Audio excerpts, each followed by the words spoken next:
I'm Elizabeth Ray. I'm Alistair Stevens. And Tom Cruise is, for perhaps the last time, Ethan Hunt in Mission Impossible: The Final Reckoning.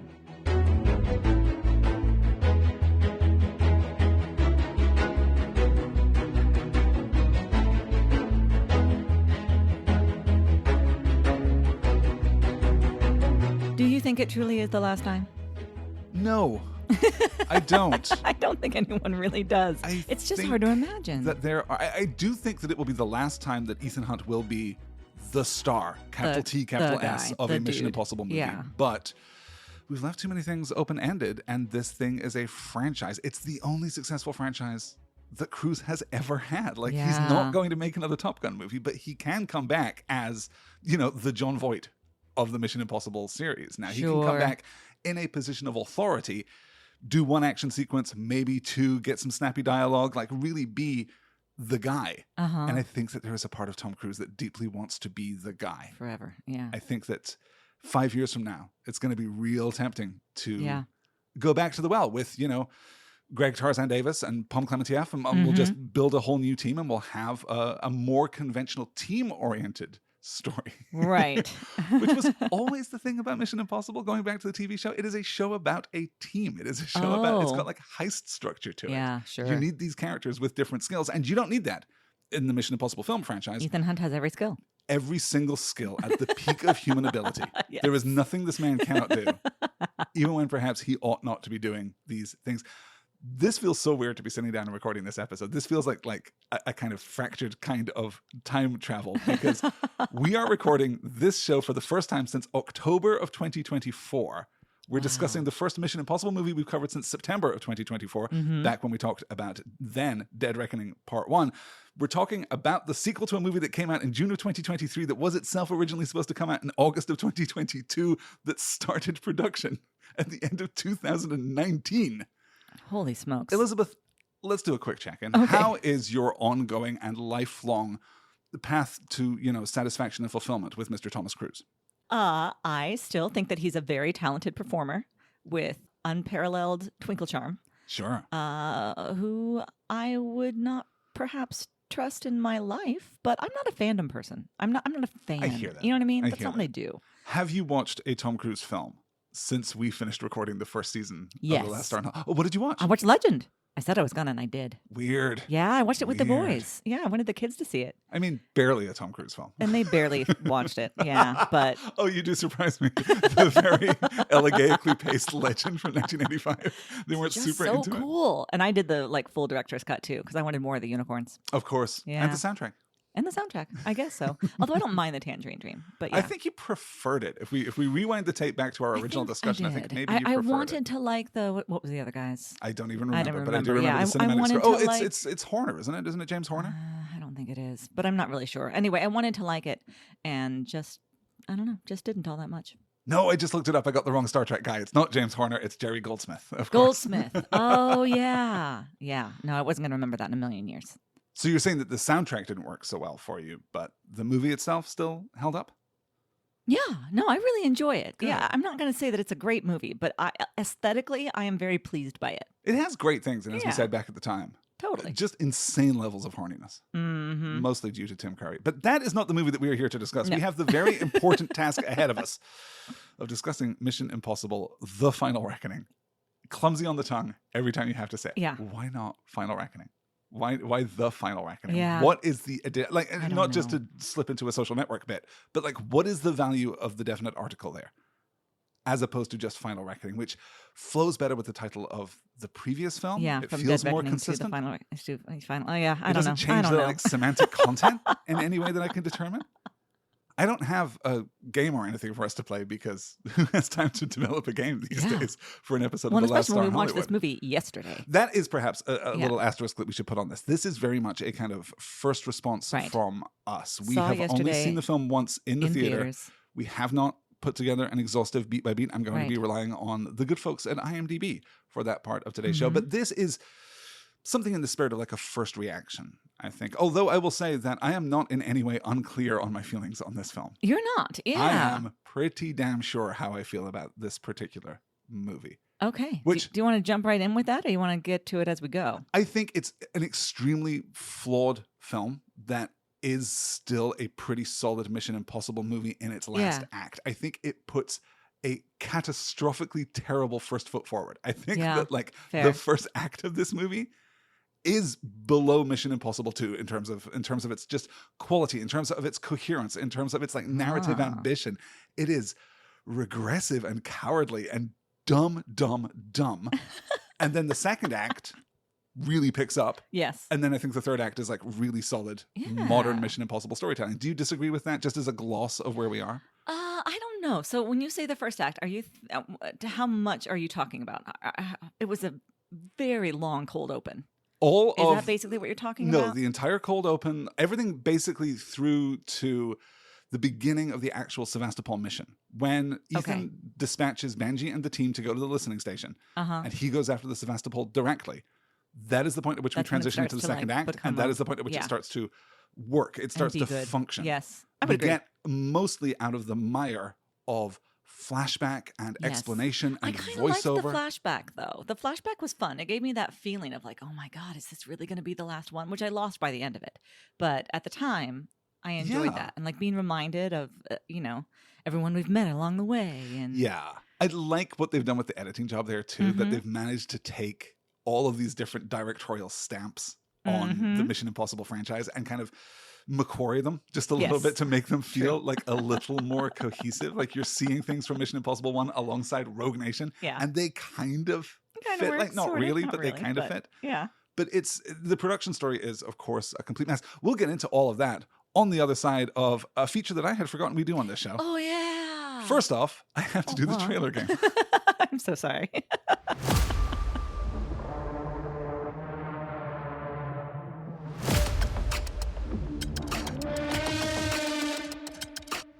This summer, a test of your powers of observation and recall as we quiz you on forgotten characters and plot points from 7 Mission Impossible movies. They're all coming back. Tom Cruise is Tom Cruise as Tom Cruise in Tom Cruise. Mission Impossible, the final reckoning.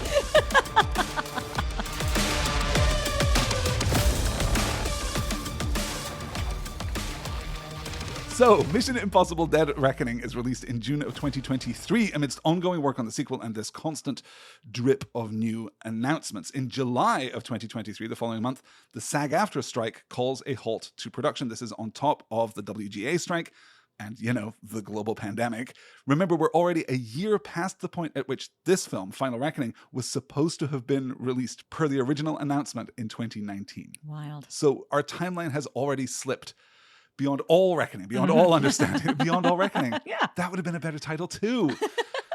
The movie doesn't return to production until March of 2024. It shoots all the way through November of that year, though very inconsistently. Simon Pegg reveals in July that he has already wrapped the film, despite the fact that they are going to be in general production for 5 more months. The cast is sworn to secrecy throughout this process.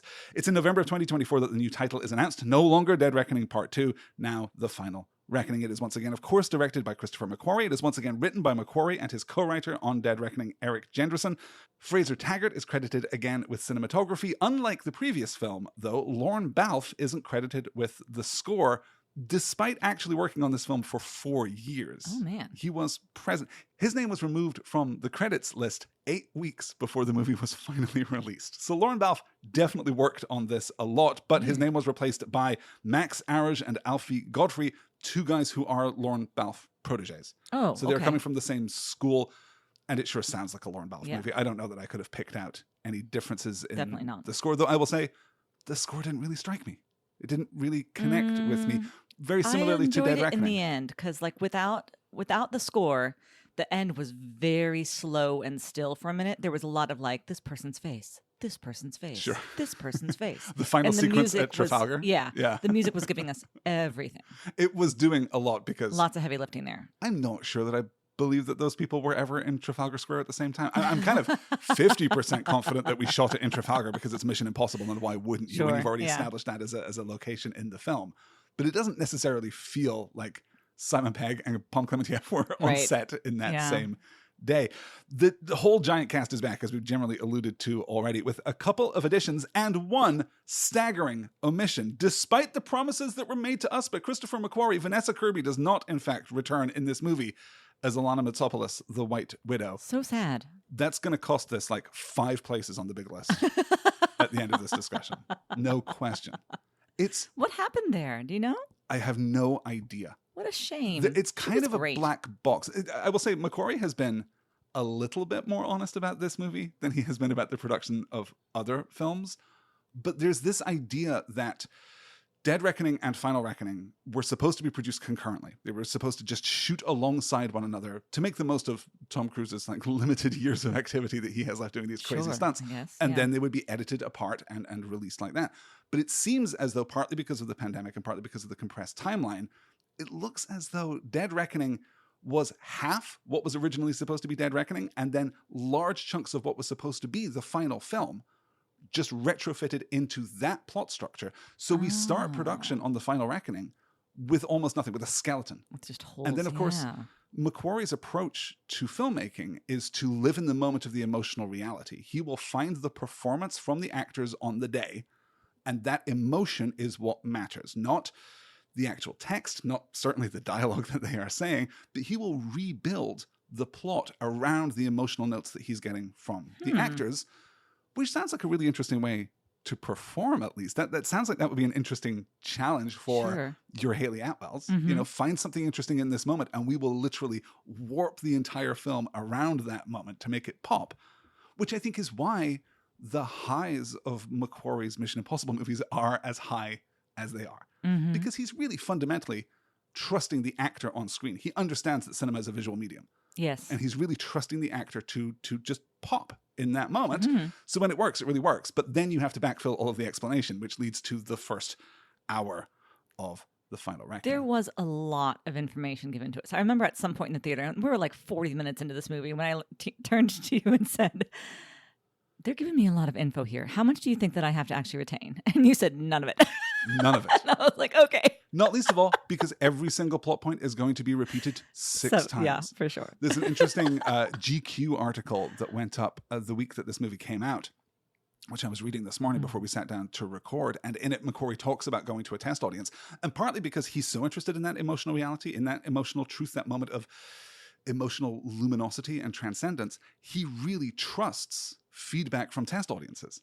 He will go and if there's a moment when someone reaches for their phone, he writes it down. And if there's a moment when someone just has a puzzled look and turns to the person sitting next to them, he will write it down. If a laugh line doesn't get a laugh, if a dramatic moment doesn't get an intake of breath from the audience, he will go back and retool it, which is the kind of thing you can do when you are, you know, the physical extension of Tom Cruise in this material world, when you can just like take charge and you have Tom Cruise backing you up. So I think that this is machined in that way to both reach those heights, but also to try and take out the bottom. He doesn't want to lose anyone. He will refuse, in fact, to lose anyone. So we get every plot point stated 3 times by 3 different fantastic character actors in 3 different very expensive sets in 3 different parts of the world. Yeah.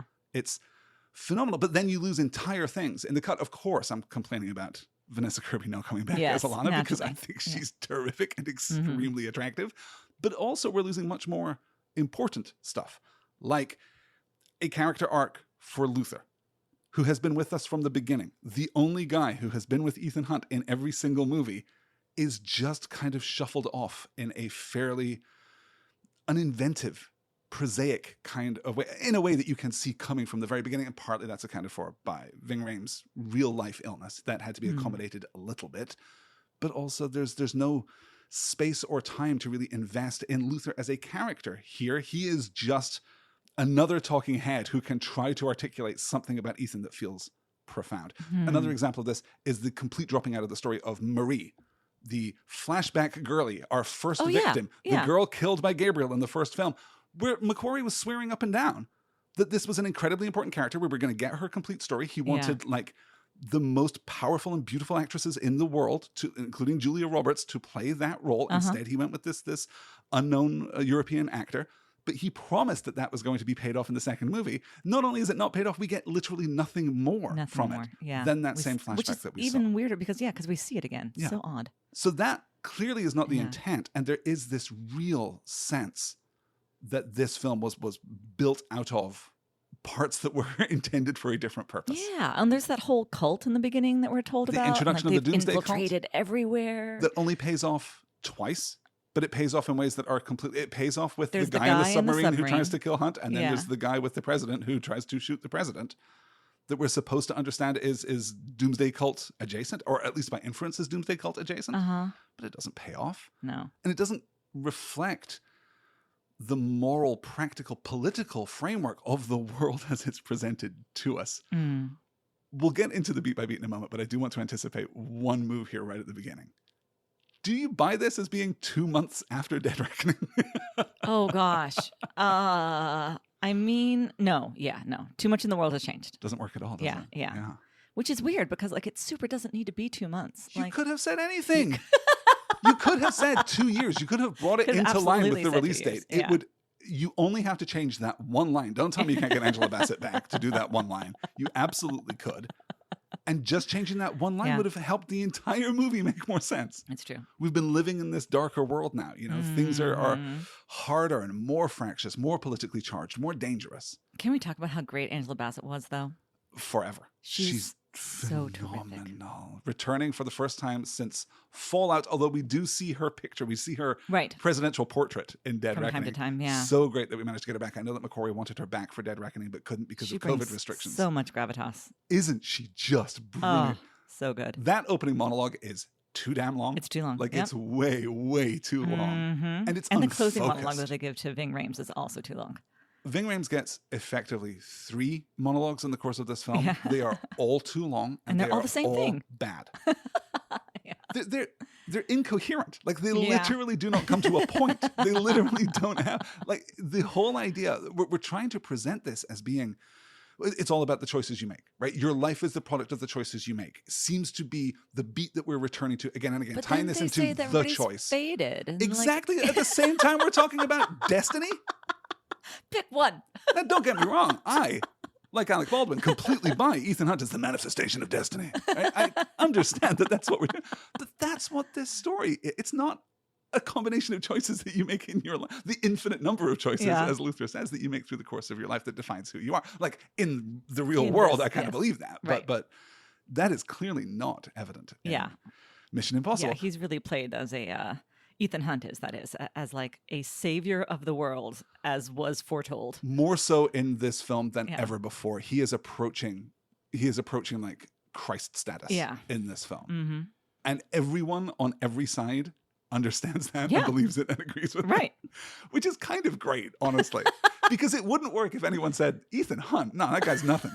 I don't buy it. If Haley Atwell said, no, I wouldn't trust anyone to have the entity Ethan, not even you. Yeah. Come on, you would trust Ethan though, wouldn't you? Which is great because he does end up with a super weapon in his pocket at the end of the film. We will talk about that. So rather than dwelling on the injustice of Vanessa Kirby not coming back, let's skip over our potted bios of Simon Pegg and Ving Rhames and Greg Tarzan Davis and Pom Klementieff and Shea Wiggum, and we can just do the whole Henry Journey's back again, although the film doesn't seem to remember that for a super long time, right up until the end there.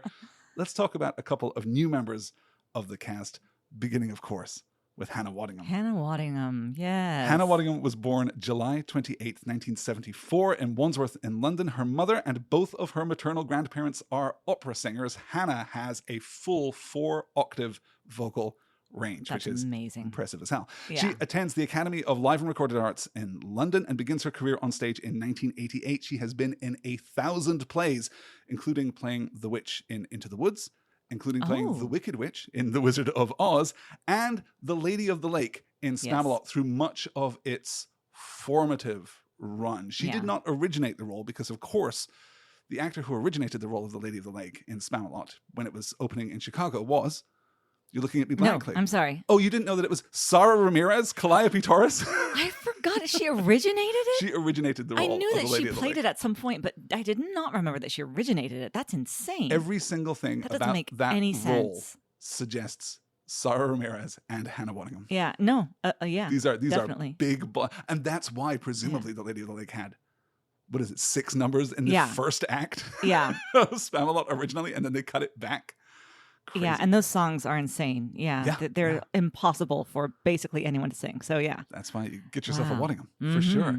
She had a couple of minor TV roles between like 2012 and 2015. She attracts attention primarily as Septa Unella, the shame nun in Game of Thrones. Yeah, that's when I first remember seeing her role, where she just pops immediately. The first time you see her, you're like, who is this person? Yeah. And that's in Game of Thrones, a cast that, say what you like, is full of really fantastic character actors.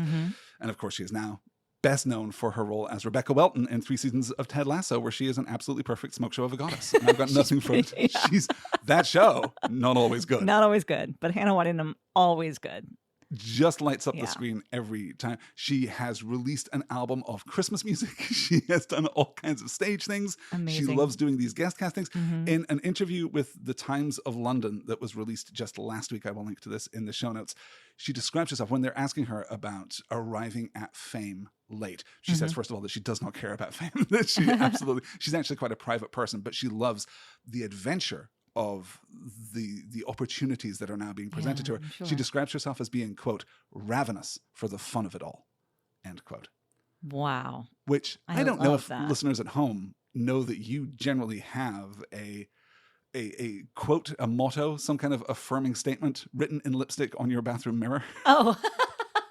But we might have to take the old one down and replace it with be ravenous for the fun of it all. Yeah, that's pretty good. Pretty I think you're right. Solid.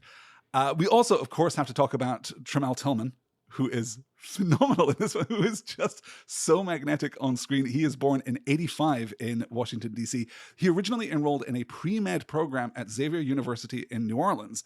2 years in, Hurricane Katrina absolutely destroys the city. And at the request of his parents, he switches out to Jackson State University in Mississippi and takes the opportunity to switch programs from pre-med to communications. This is when he discovers acting. He then goes on to do a post-grad study at the University of Tennessee, from which he graduates with an MFA in acting in 2014. Believe it or not, the first African-American man to graduate from that program.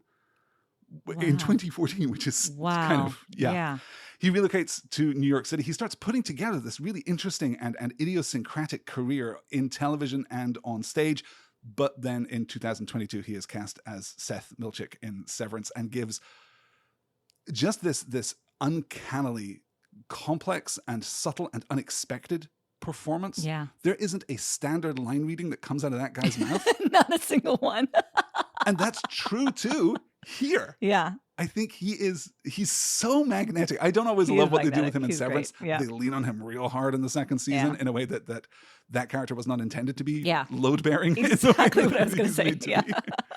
But he's just, a lot of big acting in Severance, and he still cuts through with this unexpected clarity and concision of performance, which I just adore. Did you like him here? I did like him. I did not like a lot of his lines. They gave him and Hannah Waddingham both called Ethan Hunt Mister in a way that was weird. Listen, Mister.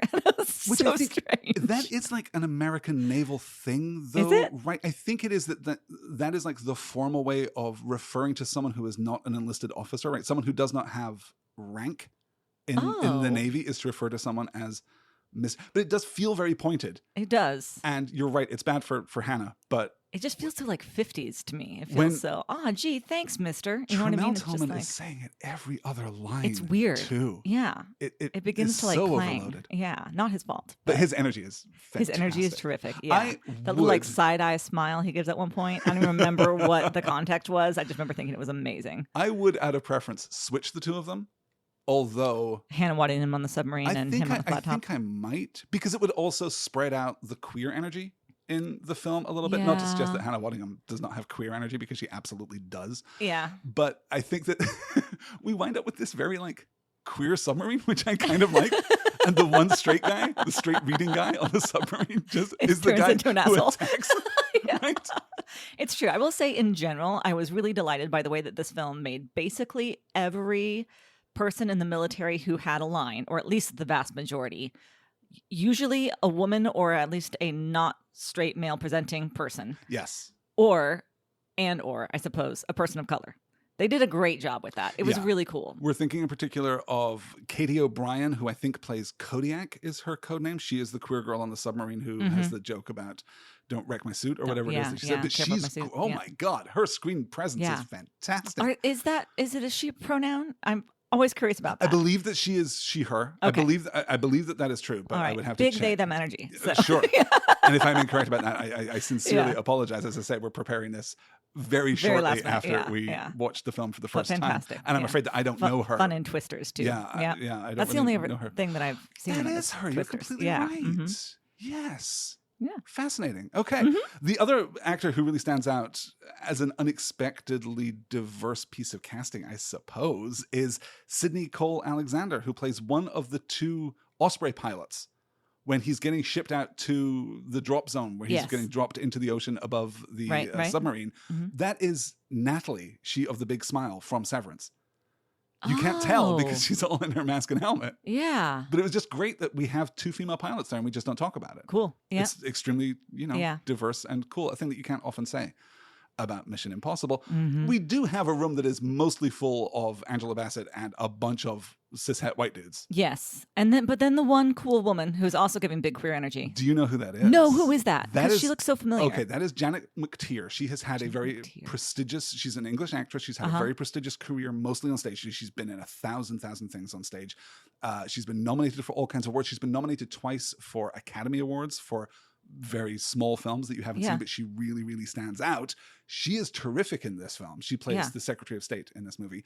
She is most interesting right now for a very complicated thing, which is she is the new Minerva McGonagall in the upcoming HBO TV adaptation of Harry Potter, which still definitely has to prove itself. Yeah, in a huge, huge way. In a huge, huge way. I went back and looked at all the casting announcements, and I am not excited. I think that she's clearly a very good actor. Yeah. But wow, there's such presence. Not a lot in that cast that gives me hope that this is going to be the transformative adaptation that Harry Potter needs at this step. And I'm not confident that HBO has the balls to do something that is going to be divisive and exclude people who ought to be excluded. If I can put that as starkly as I possibly can. I also want to call out the return of Rolf Saxon. Donnelly from Mission Impossible, best known from Mission Impossible 1. What a turn, what a role. He's magnificent. Terrific. Yeah. And the throwback to the Mission Impossible canon that I was most pleased to see here. I agree. He's the Easter egg that worked. It took me a minute to recognize who he was too, because right at that moment when his character was introduced, you had gone to the restroom. I had. And you were like, hey, he's back. His face is on the screen 40 feet high. And I was like, they're bringing back everybody. Exactly. And I said, wait, what? You're like, yeah, he was in the first one. I was like, no. He's apparently been on this island for 30 years. Yeah. That's the first one. Math that out. 30 years ago. Shocking. Oops. Yeah. We should also definitely note Lucy Tolugerjuk, who plays his wife. Beautiful work. Who is a very well-known and well-respected Inuk Canadian actress. Phenomenal screen presence. Oh my God, how great. Just so beautiful. We also introduce Nick Offerman and Boyd Holbrook in the aforementioned cast of interchangeable white dudes with gravelly voices who are going to say portentous things at moments of great significance and not really count for anything. Undermine the president and doubt her at every turn. Cool. Do you think that Nick Offerman cares? He was offered a role that is, you're going to be in a Mission Impossible movie and you are going to die in the closing acts of the film. Do you think he cares now, having seen the finished product, that it is a completely inessential moment that no one is going to remember 3 weeks from now? No. I think the paycheck was he and so his good paycheck are very happy. Who cares? Yeah. He and Megan and his paycheck exactly. are just living it up. Yeah, not a problem, I think. Let's talk a little about the release of this film. It's released, of course, Memorial Day weekend 2025, where it debuts at number 2 at the box office charts under the completely unnecessary and frankly kind of objectionable partial live-action remake of Lilo and Stitch. A bad movie that should not have been remade. That was the number 1. I mean, I guess families going, ugh. Okay. I think we're really scraping the bottom of the barrel. By the time that anyone in 2025 is thinking of Lilo and Stitch at all, a film that, I'm out here in the vanguard of truth, Elizabeth. I'm out here on the ragged edge of journalism and reportage, reminding you all that movie was never good. You were a 7, and that's why you thought it was good, but it was never. A real nadir in the quality of Disney movies around that period. I'm going to get emails about that, and that's fine. I love you all. I respect you all. We can disagree civilly, but that movie, oh boy, that movie. Despite that, Mission Impossible takes $64 million in the opening weekend, which is, on the one hand, less than half of what the remake of Lilo and Stitch took, but it is a franchise record by only $4 million. But that makes this the biggest opening weekend in Mission Impossible history, because none of them have really opened that big. It holds on in the second week despite competition from Karate Kid Legends, another film that nobody needs or wants. That comes in at number 3. Last week, as of this recording, it drops to number 3 under the debuting From the World of John Wick Ballerina movie, which I saw the trailer for while we were sitting waiting for Mission Impossible to start yesterday. I love that exists. I love that John Wick exists. I haven't seen a minute of a John Wick film. I'm kind of happier not watching them. Yeah. I just love that there is this incredibly labyrinthine and complex and tangled nonsense out there. Yeah. I'm very pleased that it exists. I think never I want to saw watch the it. first one at some point, but I don't remember anything about it other than, at the time at least, it not being for me at all. That does not surprise me at all. The movie's doing pretty good internationally, which means that after 3 weeks, it has a global box office of $454 million, which sounds strong. 3 weeks, almost $500 million. That's great. There is a small asterisk that accompanies that because of delays, because of reshoots, because of McQuarrie's directing style, because of the SAG-AFTRA strike, because of close downs, because of COVID. This is somewhat bewilderingly the most expensive movie to have ever been made. The budget for this film is $400 million. Ever. It's this film. Now, there is definitely some Hollywood accounting going on here, because there always is. Definitely some of the costs of Dead Reckoning Part 1 were then later attached to this film to make Dead Reckoning look like it was more profitable and to keep the studio off the back of McQuarrie's production here. Interesting, yes. But basically, by any metric, this is the most expensive movie ever produced. It does look very expensive. And I will say, a thought that I had just early on, where they had the very cute moment to open the film where you get Tom Cruise sitting there to camera saying, "I'm so glad you're in a theater watching this movie. We made this for you." And it's kind of endearing, actually. Because this is the third time we've seen him do that. Yeah. Though, after Top Gun Maverick and Dead Reckoning. Mm-hmm. You're just in for it every time. I just think it's cute. Is this a uniquely Tom Cruise phenomenon, or do you want everybody? Do you want every movie star to pop up and say, No. Do you want Glenn Powell to show up at the beginning and just say, I super don't want that. Gee shucks, I'm just so glad that you're here watching this little movie that we made. I don't know. I mean, it is the Tom. God. I just want to go through every movie that's coming out this year and ask, do you want the leads? Do you want Chris Evans and Pedro Pascal from Materialists to show up on the screen first and say, "Elizabeth, thank you for coming to see our film. We know that you had other options this evening, but you're here with us, Chris and Pedro." Is that a thing that you want to need? I mean, when you put it like that, it seems like I do, but no. I think it's endearing when Tom Cruise does it, because truly no one else in the world makes films like he does, and everyone knows it. Yeah, it's like he's the last star in all of California. I don't know. Yeah, you're right. It is kind of endearing, and you can see, I think, this role that he's establishing for himself, which kind of takes us back to our very beginning, the very beginning of this discussion, and my belief that we're not done with Ethan Hunt. I think we are done with him as an action star. I think he understands that the clock has all but run out on that, and that we're going to see instead a pivot into an elder statesman kind of figure.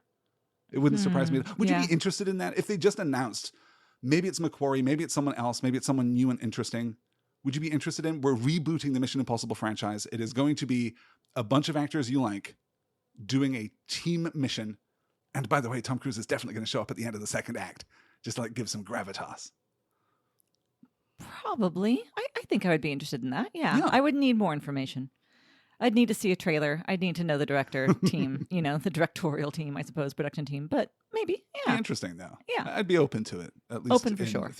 Particularly in the absence of Bond. It doesn't seem as though Bond is going to return anytime soon. Yeah. And I like the idea of you go out into the real world and you make a real film in real places. You take cameras and point them at things that exist. That sounds pretty good to me. And there aren't many franchise titles that will get you a budget to do that.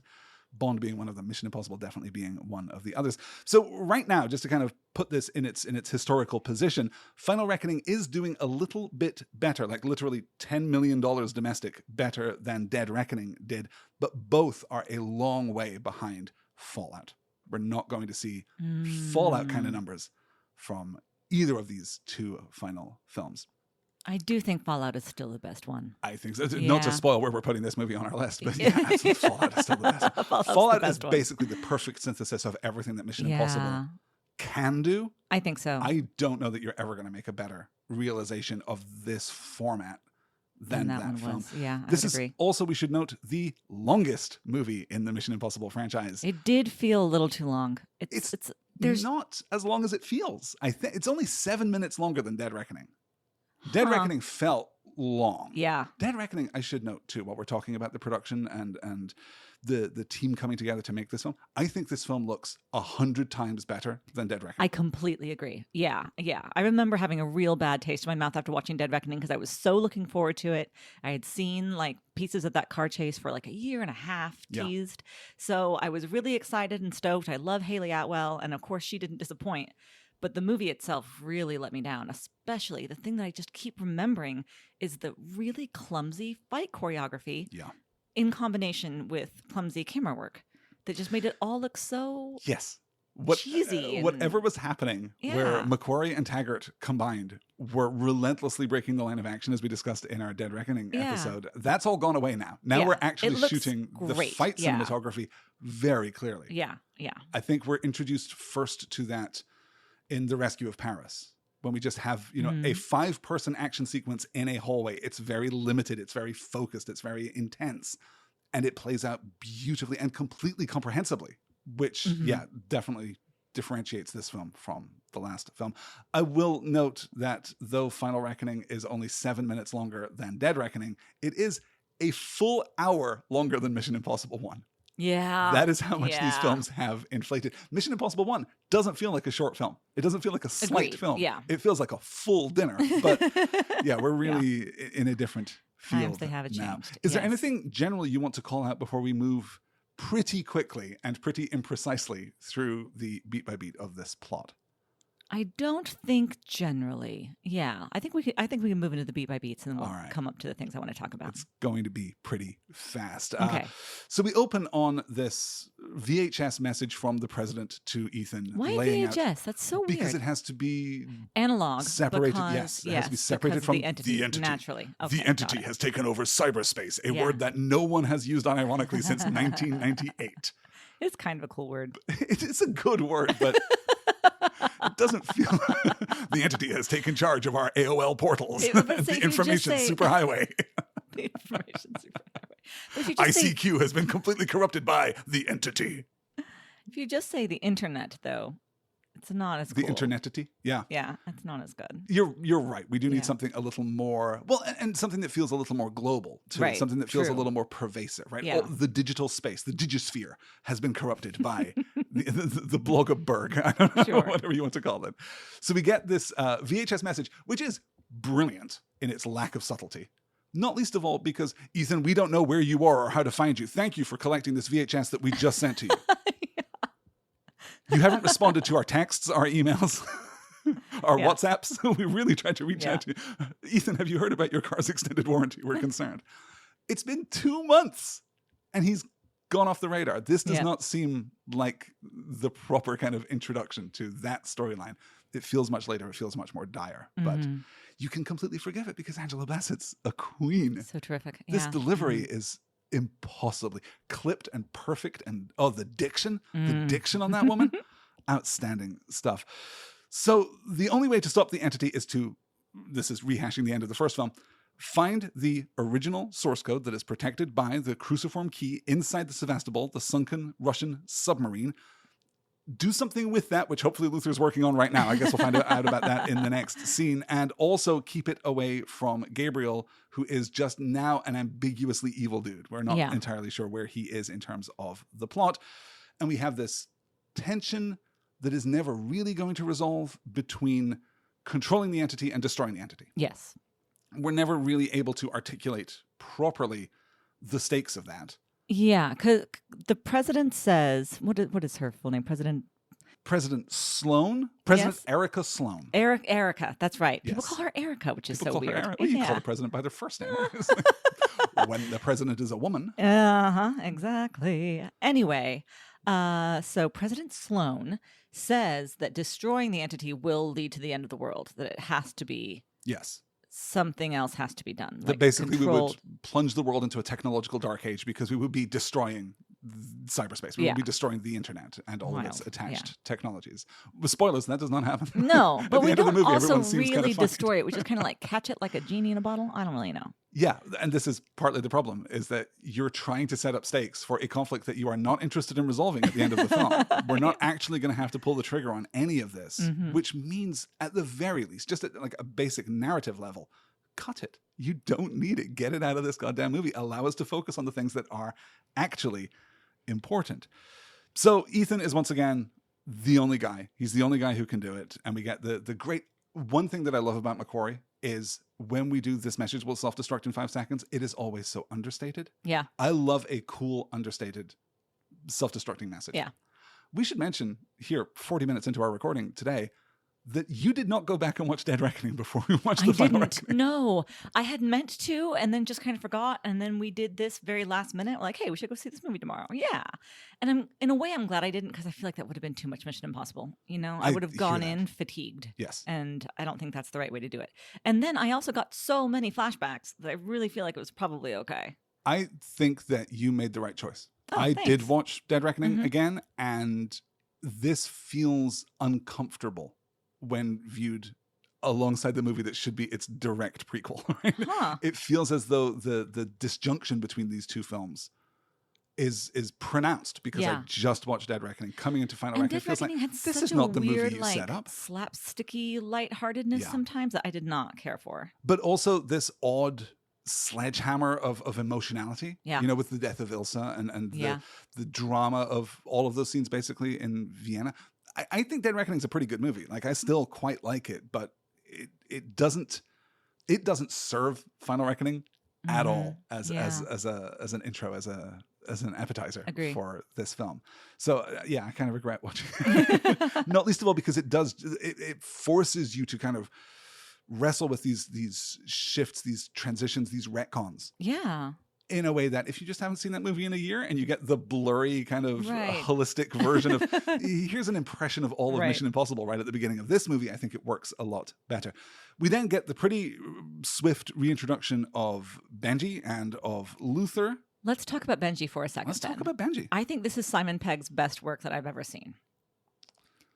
That's really I haven't seen a lot of Simon Pegg, first of all. So that's important. Seen Simon Pegg do certainly things his other best Benji. Yes. I do completely agree. I think this is his best Benji. He's giving so much with so little sometimes, especially in these big the big scenes with like the whole cast, you know. He does so much with his facial expression that's not like over the top theater kitty, but just he's become so expressive. And as he's gotten older, he has this really lovely sadness in his eyes.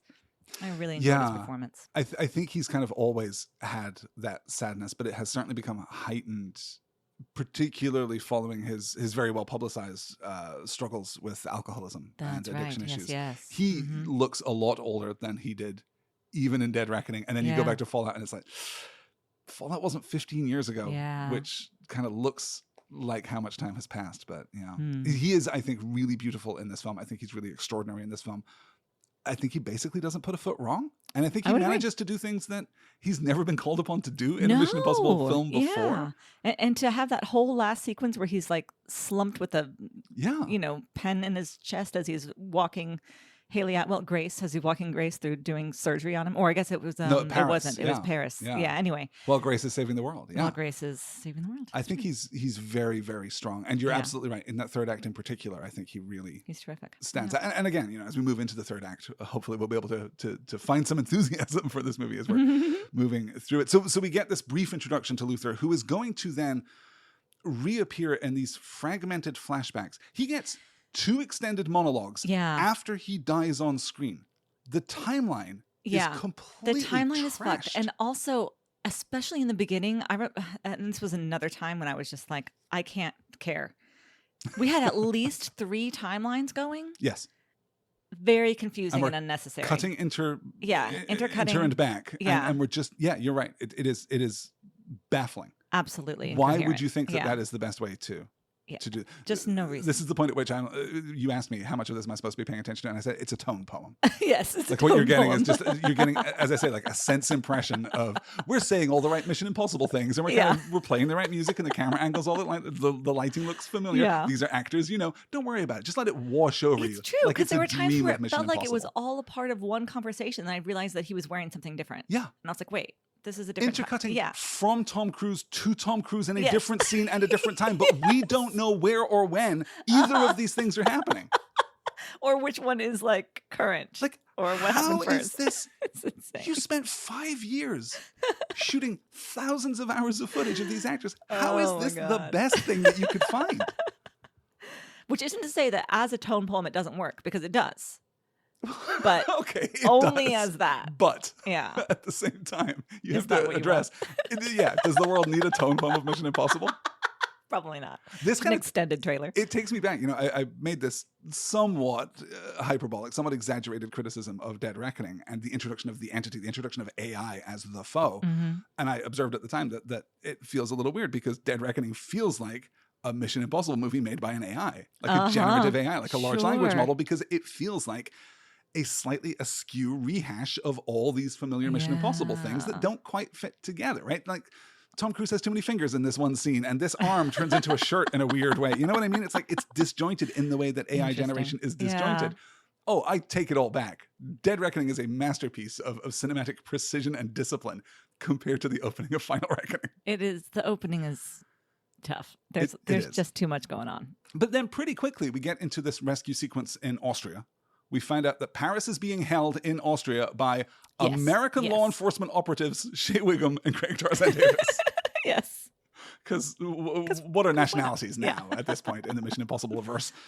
And I really like this fight scene. I really like the rescue scene. This is the first time that we do one of these beats of... A cool use of the masks. The entity wants us to fight. The entity wants us not to trust each other. It wants you to be fearful. It wants us all to be afraid. And we have to trust one another. Mm-hmm. Which is... we mentioned the incompatibility of these two dueling philosophies at the heart of this Mission Impossible movie. Like, is it about the choices you make, or is it about destiny? Yeah. Is it about fate? Is it about, and the answer the film comes to is, it's both. It's absolutely both. Clearly both. And we kind of have a similar thing happening here because we're simultaneously doing this Mission Impossible, approved and accredited great man theory of history. Right. Ethan Hunt is the guy. He can get it done even if it seems like it's impossible. But we're also doing this. We need to work together. We need to trust one another. We need to build a community. The entity wants us divided. The entity wants us to believe that one man alone can't make a difference. But that's not what Mission Impossible is. I refer you to the previous 7 films, where in fact one man has made a colossal difference and is in fact the only person who matters. Who can do it. Yeah, it's true. Do you think that there's any crunch there? Do you think that there's anything that the film is really getting at? Or is it just, we want these themes to feel big and important so They're that we can... They're leaning very much on the themes. The one that struck me the most, that I'm sure I've heard, 8 times, is that the bit of the, motto or whatever that they have, that's for those we love them dearest or whatever, and for those we'll never meet. Yeah. That's pretty cool, actually. I really enjoyed that as just kind of a good humanist argument for doing the right thing and doing the hard thing. Yeah. Especially, I found the one thing in the opening sequence that I did find pretty harrowing and effective was the idea of AI and technology and basically fake news and like making anything look like something else just to turn the narrative and to make things more frightening than they ought to be. It is a little blunt, especially as it's we're right now in the LA riots and everything is kind of insane right now. So the LA protests, exactly. Yeah. Jesus, it's tough. Which is partly why I'm so infuriated by that side of this story, because if you're not going to do it, don't do it. You don't get to invoke stuff like that in 2025. Yeah, you and then don't never get to touch invoke it again. that and then never treat it as seriously as you ought to. I think that you can kind of squint at this film. You can kind of like get a sense of the overall shape of the film and infer a story that we are moving from a society that is technologically overloaded to a society that has been liberated from that. Like maybe that's how we infer some of the smiles and nods and smiles and nods and smiles and let me check my notes, nods that we get at the end of the film, that epic 5-minute sequence of all of our favorite actors nodding at each other. Just kind of like, yeah. Good job, you. Good job. Look, you saved the world. And it's exactly the same as it was before. Yeah. Except maybe we can just write for ourselves that actually there's no more social media. Actually, Twitter was like the major catastrophe. Yeah. Twitter was, I mean, God, what a world we would live in if Twitter just went away. Mm. So from Austria, where we have now rescued Paris and kind of recruited both Shea Wiggum and Degas, right? Is it Degas? Yes, Degas. Yes. Greg Tarzan Davis's character, Degas. A name that they do say 20 times in the film, but never manages to stick in my head.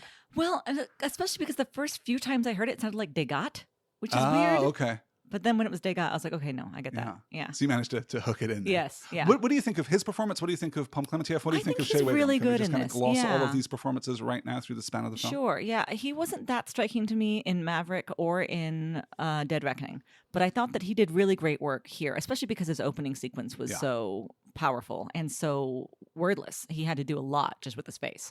And I think he did lovely work. Really liked his work here in a way that, I have not previously liked him. But then again, his complaints about both Maverick and Dead Reckoning were, I did a lot more in that movie and it was all cut out. Yeah. So it's nice to see him actually get some substance here. I think that Shea Wiggum is a terrible mistake. Oh, really? A terrible mistake like him, but of I think I have casting.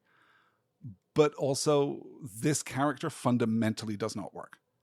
This character, my least favorite moment, to skip all the way to the end of the movie, my least favorite moment in the entire thing is his handshake with Ethan at the end. This, I'm holding a gun, I'm pointing a gun at you, but I'm going to take it away uncomfortably and turn it into a handshake. But then we're going to turn that handshake into like this predator bro fist clasp. Because really, Ethan, it's all about me forgiving you for the death of my father, John Voight in Mission Impossible 1? So weird. Like, it is that weird. wasn't Ethan's. I know. Why are we trying to hook that anything into that actor though? But I think it's only because I have like a nostalgic bit of loving him in with Haley Atwell in the Agent Carter series on TV. Yeah, he is pretty good. I just liked him a lot in that, and so when he came up here, I was like, oh my god, it's a little reunion for these two. It just makes my heart happy. But the character is nothing. I hear that. Yeah. Yeah. I think he could be omitted from the script and it would make no difference. I said back when we were talking about Dead Reckoning that I believe that character should have been Jeremy Renner. And I still kind of maybe hold to that. Because he does more in Dead Reckoning, right? His whole thing is to bring in Ethan Hunt because he's just running the task force to try and bring him in. He's just like comedy bumbling cop who's trying to take Ethan in and doesn't really do it. So then we have to, of course, just burden him with canon significance, right? Yeah. It's not enough. He's actually John Voight's son, and he's not just the son of Jim Phelps. He's Jim Phelps Jr. Jim Phelps Jr. Silly. I hate that when they did that for a second, I went, oh God, I'm falling for it. I'm falling into his trap. From Austria and the rescue of Paris, I guess we'll talk about Pom Klementieff later. Yes. I think she's so good in this film. She is so good. Yeah. I love that she is. We've just really doubled down on, no, she speaks French. She only speaks French. Every single member of this team now has to be bilingual. Yeah. So that we can speak to Paris, who is a psychopath. Moment of closed captions. No. That was really cool, I thought. I love it. Yeah. Yeah, really, really strong. Mm-hmm. So we cut pretty quickly all the way back to the US Embassy in London. It looks as though we're setting up another classic gala sequence for a Mission Impossible movie. We don't. Ethan Hunt is immediately accosted by Gabriel's man. He is then immediately rescued by Grace, the fantastic, brilliant, I shall hear no bad things said about her. Yeah, she is Atwell. Wonderful. Yeah. They are then imprisoned, and we get this weird sequence with Gabriel, which culminates. Yeah, this part did not work well for me. In the escape of Gabriel via this weird Haley Atwell reacts while Ethan Hunt beats a man to death. Yeah. Two men to death. A weird comedy. With like a hatchet in his back. Yeah. Nadir of the film. Really Absolute weird worst moment, right? Yeah. And played for comedy. It was not funny. It's gruesome. It was gruesome. Yeah. Strange. Also with this weird setup of, it's only pain. He reassures Grace it's only pain. Like something bad is going to happen. Right. Yeah. And then she like, challenges I didn't think I'd him. let anything happen to you. I would never let anything happen to you, Haley Atwell, fellow actor. Like, what? So weird. That was a terrible moment, yeah. A Well, weird and moment also of the whole misdirection. idea of, this is something I didn't like before, where, we're going to motivate Ethan Hunt by harming women that he loves. Like, stop it. Stop doing that. Well, and which they didn't do it, is but it at was still the threat. least justified in this scene and this scene alone because of the film's most audacious and disrespectful bit of retcon jiggery pokery, which is going back to Mission Impossible 3 and claiming that the rabbit's foot, a deliberate MacGuffin, a thing in that film which J.J. Abrams delighted in giving no specific purpose. Yes. McQuarrie has decided, no, JJ, you're distracted. You're doing something else. This is my house now. I'm going to go through your pockets and take whatever I want. He goes back and turns the rabbit's foot into the foundational... The foundation... Well, it's referred to as the anti-god, but almost like facetiously in Mission Impossible 3 because they don't know what it is. Nobody at any point knows what it is. Yeah. And like the implication is that it's some kind of like biological entity, it's some kind of virus or something. Even though we just did that with like Chimera. But we don't, and that's partly what JJ is doing in 3 is it doesn't matter what it is. It is a true MacGuffin, right? Yeah. The idea of a MacGuffin, for those of you at home, is that if this object can be functionally interchanged with a suitcase full of money, and everyone in the film wants it just as much, then it is a MacGuffin. It has no direct purpose or meaning. Right. The rabbit's foot is a proper MacGuffin, except now it is this digital embryonic form of the entity. Source code or, something. Yeah. And we're tying this back partly because I just think McHugh wants to pull in everything that he can from these earlier films and establish kind of a gravity of canonicity here. But also because we want, for a moment, to lean on the end of Mission Impossible 3, which is exactly this setup, which is Ethan surrendering the thing that is important to save the woman in his life. Yeah. And that's bad. It's bad when we do it in Mission Impossible 3, and it's bad when we lean on it now, but it is at least a little bit justified because we are tracking, for a moment, we are tracking a consistent part of Ethan's characterization. But Grace is not that girl. Yeah. And the ultimate payoff here is bad, as is the ultimate payoff for the next section, which is the discovery of Gabriel's sarcophagus. Remember, he had a sarcophagus on the train back at the end of the first film? You might not remember it because it literally only appears for a second in one shot. Where he puts the mask on to talk to the entity. Yes, exactly. So Ethan goes into the sarcophagus to get another way too long, too both portentous and pretentious voiceover here. Explaining plot hooks that we already know and understand.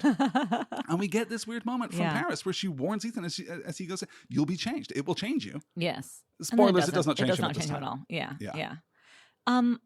Who's the voice of the entity? Is it anybody?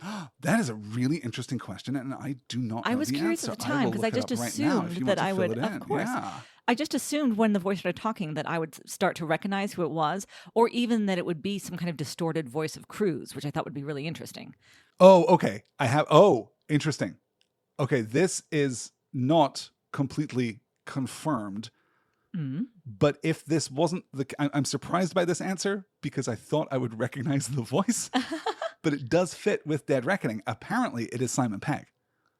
No way. If you remember in Dead Reckoning, the entity clones Benji's voice during the cryptech sequence when he's solving... Right. Yeah, the entity clones his voice so it can later redirect Hunt as he's racing through the streets of Vienna. Apparently, this is an extension of that. I'm not sure. He doesn't show up in the credits, but this is attested to on a Reddit thread, which is about as far as I can go. But here's the answer. If it wasn't Benji, it should have been. Because that's actually really smart, tying that back to the previous one. But it didn't strike me. Like, Simon Pegg has a distinctive voice. Yes. And it didn't strike me as I was listening to it, that's Simon Pegg. So maybe not, but that's an interesting bit of speculation if it's not true. Yeah. A great bit of acting, too, from Cruz, I thought, when he jumped out of the sarcophagus and was asking, is this real? Are you real? And touching faces. A nice moment. That was pretty harrowing. A nice moment. Yeah, I like surrounding him with Grace on one side and Benji on the other, and having this these are the people I can these are like touch. These are literal these touchstones. Are the things that ground me. Yeah, it's pretty solid. Yeah, we skipped over. I should mention the stupid cyanide cap tooth. I'm just going to breeze by that because the whole everything that happened in that whole room was dumb. Yeah, not good. And that's functionally. And we already did a better version of it. The original version that we did of that, which was I think also it was him and Ilsa. I don't think it was him and Grace. Yes, him and Ilsa. Yes, yeah. Was one of the best scenes in the Mission Impossible movie. So why would you go back to it and make it worse? I don't understand. And turn the end of that sequence into a joke. Yeah, absolutely not. That is the end of the first sequence. That's the end of the first act, in effect. Okay. And I think that most of what is bad in this film is contained within that I would first agree. act. Yeah. We're going to get some... Everything gets better from here. There's some spillover, but it's still, pretty good. This is the point, as I mentioned earlier, where we separate. We send Benji and the rest of the entire team off to the listening station. Right. So that they can find the coordinates of the Sevastopol, while Ethan goes off to get to roughly where the Sevastopol is so that he can go to it directly. Talk to me about that listening station. It was so cool visually. All these little I don't know what you want to call them. They were like these little radar balls? Radar ball globes that are glowing. That look so much like Cold War technology, which is so cool. Yeah.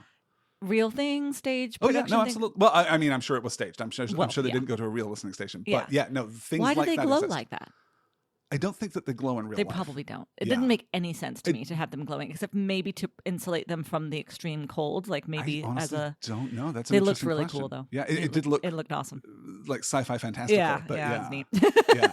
I don't know why the USB device that holds the entity at the end of the film is glowing either. Yeah. Important things in Mission Impossible tend to glow. Yeah. I think that's canon. I think it's okay. Including every light source in Mission Impossible 3, directed by J.J.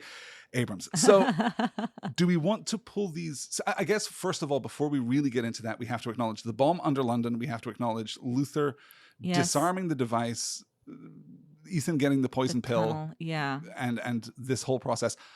It pains me to say, I don't just want to be dismissive about it, but I am kind of over death being used to motivate characters. Yeah. So on the one hand, I'm kind of pleased that Luther's death does not seem to motivate Ethan in any way, because Ethan has now transcended the need for motivation. Yeah, he had all the motivation that he needed. Yeah. I'm unimpressed by it. I was not emotionally affected by it. Despite loving Ving Rhames and feeling very tied to Luther's story in previous Mission Impossible movies.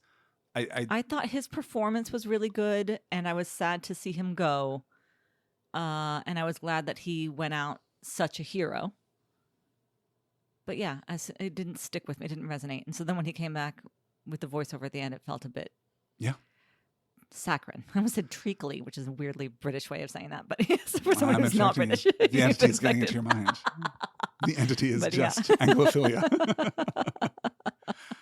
So we divide our teams at this point. Do you want to follow Ethan? Do you want to follow... Well, we were already talking about the listening station. So let's talk about Donnelly. Let's talk about Rolf Saxon. Such great performances. Such a great piece of set design. I really loved the place where they lived. Yes. The garage or whatever it was, where all the dogs were housed, was very unsettling. And just what they was shot at. What, a glacier or something? Yeah. And these great performances, this incredible warmth, like just the repositioning of it works just as an Easter egg. Where, oh, hey, it's that guy. That's fine. But then what we do later, where he thanks Ethan for getting him out of the Pentagon and having him dispatched up to this place so he could meet the love of his life. So sweet. That actor, man, he's just terrific. Communicates so much. And I think they're both really lovely. But it also turns into this very tense sequence. We have the original Carrie Elwes shows up weirdly. That's right. And then never came back for a second. That was so weird. Yeah, to show that this is how he got the coordinates to the Sevastopol in the first place. Which is, okay, sure. That wasn't a T that I needed crossed or an I that I needed dotted, but sure, fair enough. Yeah. And then we have the Russians show up again. We have this weird feint here about the existence of a second cruciform key, which... I don't even remember that, but because it doesn't matter in the end. And if it exists, it only detracts from the rest of the plot. Why introduce that now? The key has never been that significant in terms of its uniquity, you know? Yeah. It's important that we have it, but it's not important that there is only one in the world. Right. You know? I like the beat that Donnelly understood that something was happening, realized it was a cover-up, found the evidence, destroyed the evidence, and committed it to memory. That was very badass. Because he's a good man. Or I guess not committed to memory. It was literally written on the inside of his watch. No, he writes it on the inside of his watch. Oh. Yeah, he commits it to memory. And Benji says, yes. Do you know where it is? And he says, down to the square meter. Yeah. And it's just one of those great really cool. moments. Yeah, it was cool. Yeah. That was awesome. Yeah, really, I really enjoyed that. He has it was that nice. Where he they really gave that actor a lot to do. They really And he delivered all the way through. Just fantastic. Even in the end when he comes kind of charging through they're in South Africa or whatever, and they all come through with their backpacks on, and he's just giving his faces. Absolutely, he is. Yeah. He is. So we go through this whole sequence and the house catching fire, which it caught fire far too quickly, I know. Too quickly. Yeah. Yeah. We built this house out of, Right. wood and books and kerosene. And all flame and no smoke. Yeah. And very, very Hollywoody in But that way. And then there's the feel fight that goes on. dangerous. It did feel dangerous, yeah. But I was really thrown out when they throw some guy through a bookcase and it just falls apart like it's made out of kindling. I'm like, what? Like a balsa wood bookcase. Yeah. When another bookcase falls over on Simon Pegg and nearly kills him. I'm like, listen, one of these things can be true. No, we have our heavy bookcase for heavy literature, and we have our light bookcase for comedies. Anyway. It's striking. That's It's pretty visually impressive. It is, But yeah. Ultimately, I think it works. And they give, again, everybody something to do, which is nice. Yes, absolutely. Mm-hmm. I don't know that I feel the same way about the 4-minute weird comedy scene where Grace learns how to drive a sled, how to direct a sled, where we're doing this. Why are we taking the time to teach her these 3 words? I liked that. Really? Yeah, it wasn't as long as it felt. Yeah, Okay. It was nothing like True 4 of the minutes, I would entire say. movie, Yeah. I would say, but No, I liked, first of all, just like giving these 2 women a chance to talk to each other. And even though it they does could fundamentally pass the communicate. Bechdel test It because does. now Grace can ride a Listen. sleigh dog. But also that moment of recognition, there was something really, how do I put it? Charged with her astonishment, Grace's astonishment, that this woman is going to stop driving the sled and going to teach her to do it instead. And she looks so shocked, like, what do you mean? And when she says, I have to sleep, she's like, oh, of course you do. But there's something a little bit like Empire engrossed in that she recognizes and fixes in herself. Maybe I'm giving this too much weight, but I seemed to see that happen. I like that. Where she was like, oh, yeah, you are not one with this dog sled team. You've learned to do a thing. You know what I mean? Oh, see, I read that as being the direct opposite, that she's accustomed to spending time with Ethan, who does not need to sleep. Oh.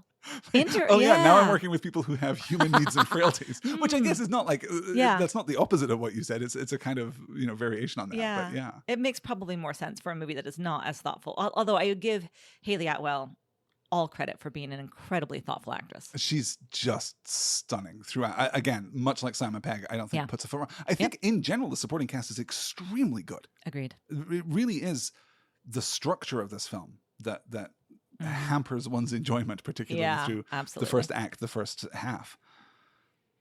So this thread ends with the rescue of Ethan from, the frozen Arctic Ocean. I'm sorry, go ahead. No, we're going to get to that because we have to rewind all the way back to Ethan being taken to meet the president, right? We get this scene with all of those white dudes in that room with Kitteridge. As that's right. Kitteridge gets to go through all of the Mission Impossible movies and point out all how the things Ethan, that he did. Ethan is to blame for all of them, which is pretty good, I suppose. So Ethan manages to get the president on side. He gets the 72-hour window, and he is taken directly. Very effective. The ticking clock of 3 days pretty that strong. We've got. Yeah, and then pretty we've elemental. got DEFCON 3 or whatever we're at. Yeah, pretty good. And he gets taken to the Northern Pacific Fleet to meet with Admiral Neely, Hannah Waddingham. Yep. The date that is written on May the piece of 22nd, paper, 1996. It is the release date for Mission Impossible. I thought it must be. Yes. Yep. But are they referring to something specific? No, it doesn't seem to. Like, that is the date that, canonically, we've kind of inferred in the past that is in fact the date that Ethan lost his team. That is the date of the opening of Mission Impossible 1. Right. So it's kind of tied in there. But then we get this weird beat with Hannah Waddingham and the president did something somewhere on that date and lost someone because people in authority weren't willing to take a risk. But that doesn't seem to be tied to Ethan's first mission in this franchise. Right? It seems to be something completely different that we just never find out about. Yeah. Okay. Also, Hannah Waddingham is 15 years, 20 years younger than Angela Bassett. Like, really? What are we supposed to understand? Yeah. Because if it's just an Easter egg, then it sucks. If it's just, that's the date of the first movie. I think that's kind of cute, actually. For the last one, I don't mind. Well, okay. I would prefer it were more. If it's going to be that, then don't give us this weird half a story about something went wrong, and now we know that we need a great man like Ethan Hunt to save the world because back in 1996, something bad happened because no one was brave enough to climb in a biplane and try and take down Esai Morales, I guess. Yeah. It's a weird half-hearted it is. kind of construction here. I think that Hannah Waddingham looks very nice in a uniform. Again, so many women in uniform, and it's all working. It's just very cool and very rewarding to see. I've never been someone who's been drawn to a military life, but it is cool to see that kind of representation. It really is. It feels good. Yeah, I agree. To see entirely, women so much in charge in these spaces that have been so male. I remember looking up, I think it might have even been for this podcast, some research that was done into the gender split in unnamed roles in films. So the character does not have a name, but has like a function. This character is called doctor. This character is called soldier.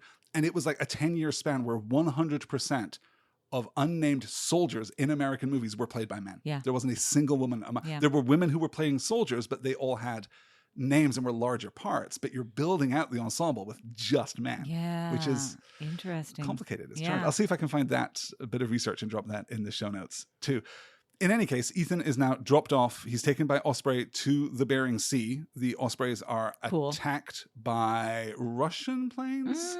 Question mark. That makes the most sense from the Bering Sea, sure. Yes. Jumps out into the water. Jumps out. We get this terrific cinematography of a very small Tom Cruise in a very big ocean. Yes. Really striking the grays and the blacks and the dark blues and the whites of the water. Just really, very, really very popping cool. there. Basically, everything in this sequence works for me. All of the submarine stuff I find very cool and very suspenseful. It was uncomfortable to watch in the movie theater in a way that made me glad to be in a theater. Made me happy that this is where I saw it, and it wasn't just at home and pushing pause to get to go to the bathroom. Which again, I did go to the bathroom during the film. It was 3.5 hours, but including all of those insane trailers in the beginning. So, how do you feel about the introduction of the team here? Because we get a little, a mini team, another group behind. Ethan. I love them emerging from the water in all of their scuba gear. Pretty cool. Very cool. Also upsetting. Very otherworldly. Absolutely. Super neat. I love, of course, I want to say Melchick again. Bledsoe. Captain Bledsoe, yes. I love Bledsoe. Like, what was your plan if we weren't going to be there? He's like, I hadn't really thought that far. It's pretty good. Pretty good. We mentioned earlier Katie O'Brien as Kodiak. We should call that Stephen Oyung as Pills. Thomas Paredes as Hagar. He's the guy who actually attacks who goes bad. Attacks Ethan at the end. Yeah, well, because of the influence of the entity and its doomsday cult, of course. And Paul Bullion as Shirley, who is a big old slab of beef. The tall ginger guy. So sexy. Very hot. You have a type. I also had the feeling that he was not American, but was putting on an American accent. He is, in fact, British. See? Yes. Okay. Yes. It wasn't bad, but it's the same with Hannah Waddingham, where it's like, you sound American-ish, but like I thought place you. Hannah's accent was extremely good, actually, but I was surprised that she was doing one because she is so cut glass. And maybe that's she's so. Maybe that was it. My brain was just really struggling. Again, just it's diction. I just have a thing for women with excellent diction. That's where we are. Yeah. I thought for a second that Shirley was Tormund Giantsbane of Game of Thrones. Very similar kind of, but I mean, also he would have to be 15 years younger. I don't know what the real age difference is between those two actors. But it's so great. It's just this ragtag team all the way under the water. I love it. Pretty sexy submarine. It is a pretty sexy, pretty queer submarine. Yeah. I will say, you asked me a few days ago. If the entity takes over, by the way, I think maybe just living on that submarine for the rest of your days would be fine. See? No. You asked me the other day if submarines were like a strictly kind of like a man, like a how often do you think about the Roman Empire or whatever sort of thing? And I think yes. I don't know. We'd have to ask around, but there is nothing attractive to me about a submarine at all in any way. This was, by the standards of movie submarines, I myself have never been a submariner. Yeah. But by the standards of movie submarines, this seemed very spacious. Seemed capacious, yep. It seemed like especially because, you can make it nice. Not some Tormund soft furnishings was 6'3", we said. So exactly. Yeah. Exactly. So he had plenty of room. But no, it's just so metal. It's so metallic. Yeah. And so cramped, and it always feels like it's going to be stuffy. I don't know. There's something deeply uncomfortable to me about submarines. Have you toured one? Have you been inside? No, I never have. I have. Yeah, the Seawolf in Galveston, as a matter of fact. Sure. Yeah. I believe I played a submarine video game called The Seawolf, well, maybe back in the 1980s, probably based on that submarine. Probably so. I would imagine. Yeah. while not being bothered by the interior of the submarine, Mhm. I do not like the exteriors of the submarines. I do not like the shots that we get of the submarines. And I have a weird phobic reaction to anything that is too big underwater. I don't like big things underwater. Oh, interesting. Like, okay. I've never been near I big found things it very underwater. upsetting when they release Tom Cruise and the Russian sub is right behind him. When they That open the seemed door, it's implausibly right close, there. didn't It it? was, but it was still upsetting. I was like, oh no, I don't like that at all. Yeah. And then trying to avoid the propeller and all As of they that do was that very fast. that was tough. It is an interesting series of moments as we move through the Sevastopol sequence Mhm. of Ethan, Which is the sunken submarine. the sunken Okay, submarine. yeah. Yes, I'm never going to learn the that word. Ohio So, yeah. is, I believe, is Mr. Milchick's submarine. The Sevastopol is the one on the cliff 500 feet down, but on a cliff that obviously drops much, much further. Yeah, into an abyss, into God knows how long. I did not like that. That was very uncomfortable. Why did the submarine start rolling? I can only speculate that he plugs in his little battery charger, which, wow, the capacity on that thing, that it can power an entire nuclear submarine.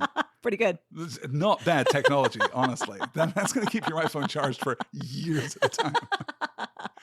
I can only speculate that as that happened and the systems came to life, something was still... Something shifted or something. One of the fins, the ailerons... Not an aileron. I don't know what an aileron is. An aileron is like the thing on the trailing edge of an airplane wing. That sure. moves in order to like divert the flow of air and thus change your pitch or whatever. Submarines have those too, as we see when he is thrust out of the Ohio, it kind of bounces along the side. Yeah, too big, too. Don't like it. Nasty stuff. I assume that something mechanical is still functioning that causes the whole thing to shift, but I don't know for sure. It is very tense. Very effective. The gimbaled interior, kind of recreating the hallway sequence from Inception. We've done this a couple times, and I'm going to tell you, it works cool every time for me. It's not even the first time that we've done it in a Mission Impossible movie, because we did it with the vans sinking into the Seine in Paris, if you recall. As the van is filling up with water. My gosh, yes. That was very cool too. Process. Nope, it's awesome. It works, yeah. A really great sequence that I do think that it maybe drags on a little long for my personal taste. But for basically a in fact, I think an entirely wordless sequence in the middle of this film manages to keep me hooked. I completely agree. Yeah, and we did something kind of similar in the one where he has to dive into the computer cooling. The computer core. Yes. So which was also really exciting. We've seen him drown a couple of times, and it's harrowing every time. You could stop. Yeah. I like the way in which he is like denuded of his equipment as he is escaping the Sevastopol, as he kind of has to take the suit off, and then he realizes he has to let go of his air. Yeah. It's very upsetting. Yeah. The only thing I didn't like about this sequence is it was so great when he was floating up towards the ice in like this fetal position. And then they rotated the camera. And I don't know why they did that. I really like that. You did actually. like that? Why? It's to show him kind of coming to rest. It's coming to a point of peace. It's like he could have died at that moment. Like all of the cinematic language is telling you, I think, quite effectively that this is him coming to a point of rest. He's like coming to his kind of nice, terminal punctuation there. But didn't take long. We don't need to worry because he's resurrected by, and I don't want to put too fine a point on it, Haley Atwell's bosom. Haley Atwell's breasts bring him back to life. I mean, they would me too. What was frustrating to me is that we have the shot that's pulled away, and we have the place where we carved him out of the ice. Yes. And then the dog standing on grass. Did you notice this? Yes. We just saw him float up from miles down. Yes. How? I don't know if there is anything in like Arctic geography that I don't know. There's enough like dust on the top, sand gets blown, dirt gets blown, grass finds a way, as Jeff Goldblum famously said during really the 1970s when he was following the Grateful Dead. No one was like, wait, this doesn't make any sense. Yeah. It was really odd. Yeah. It was a pretty powerful shot though, and it did. Yeah, but just put more snow down. Did you feel uncomfortable about... I'm making fun of it a little bit. Did you feel uncomfortable about how leery the camera was about Grace's chest? Because it felt really... We don't do that in Mission Impossible. I should say, we don't do that anymore in Mission Impossible. Yeah. Tendi Wayne Newton was the last person who got that cinematic treatment. Almost precisely, yeah. Which was much more aggressive, I would say. But yeah, it was again, Haley It was a Atwell, little gross. Yeah. breathtakingly beautiful. Yes. I don't mind seeing her breasts, but or seeing her cleavage. Let's not It was just over-exaggerate cleavage, this, and in the very... There's a lot of it. For again, as we have observed many times now, Mission Impossible stopped being a horny franchise at some point. Yeah. Like, it's what? It's like vaguely romantic. Around kind Fallout of at this poly point? sort of way, almost. Right? Yeah, which is cool. Yeah. Yeah. Like to see that. So Ethan is fine, and he's got I'm not remembering the word. Do you remember the word? The Podkova. It came back to me all at once. The Podkova is the little hard drive with the original source code for the entity. And that's kind of our second act. And now we move into what feels pretty hastily arranged. But the Doomsday Vault in South Africa is one of those Mission Impossible ideas that it's like, oh, okay, you communicate everything I need to know about it really quickly. And you just set it up for me in a way that works. Yeah. And we're going to trap the entity, which you're right, could have in an earlier version of the script been presented as a compromise between control and destroy. Actually, this is how we save the world without destroying the world. Doesn't make any sense. But we don't explain it. Yeah. No, we're just trapping it. Yeah. We're just getting it out of these systems. I love, and this is very Mission Impossible, I love all of this tech, all of this preparation, these world-ending, catastrophic stakes coming down to, can you take this thing off of this other thing really quickly? Like really precisely. Yeah. And I love that we give it to Grace. Yeah. Because, timing. Yeah. I don't necessarily want to skip ahead to the end of that, but that moment is the moment of the film for me. That moment. Oh, when she gets it? When the light changes, she says, Ethan, she breathes in a way that is communicative of narrative, because Haley Atwell maybe breathes better than anyone in the world. But she does that little, Ethan, intake, cut the thing, snatch it up. It's done in silence. It's done in literally like a half a second.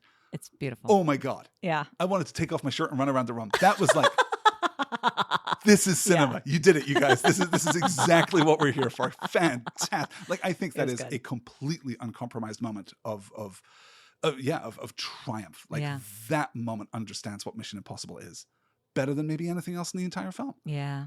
Mostly this third act is preoccupied with the biplane stunt sequence. Yes, absolutely. Which is a little bit long again, a little bit familiar, because it feels a lot like chasing the helicopter in Fallout. But okay, we've kind of been down. But I think this is a really cool setup.